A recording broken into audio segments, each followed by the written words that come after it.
when I started off with classical music, I get all the magazines and you read all their reviews, and it took me a long time to realise just how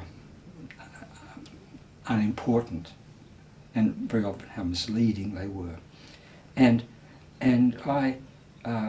they were, this performance of the Beethoven Ninth is the best. This one is that one is that. This, I prefer this.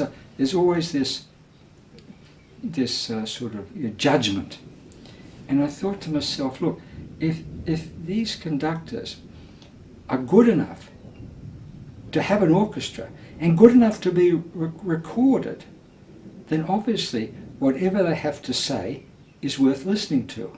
So I decided, rather than saying which one will I get, and there weren't that many, buy all the performances. So I didn't start off with all the Beethoven symphonies. I started off with, I think, the 3 or 4, I think I started with the Beethoven 7th, that were available.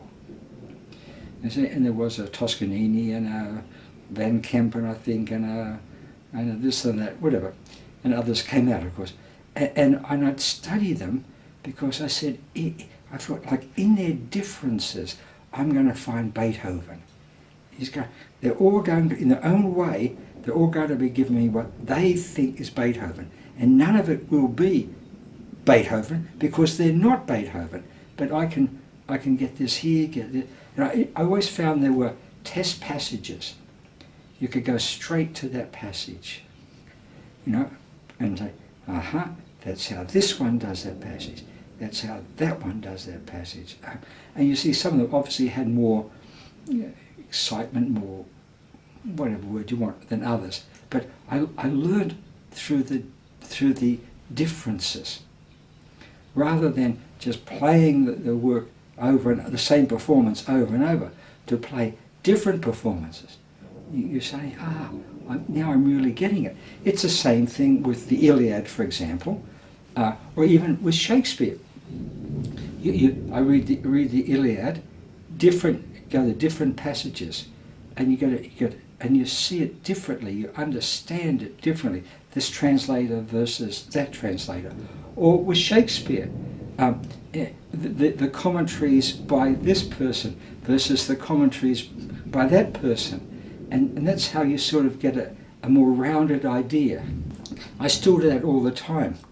I listen to this now. Let's hear how someone else does it.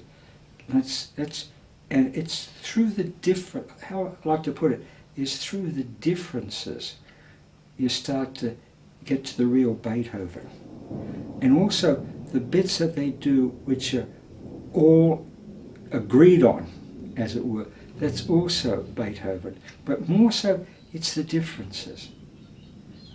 He does that, this one does that, and Beethoven is somewhere there in the middle between them all.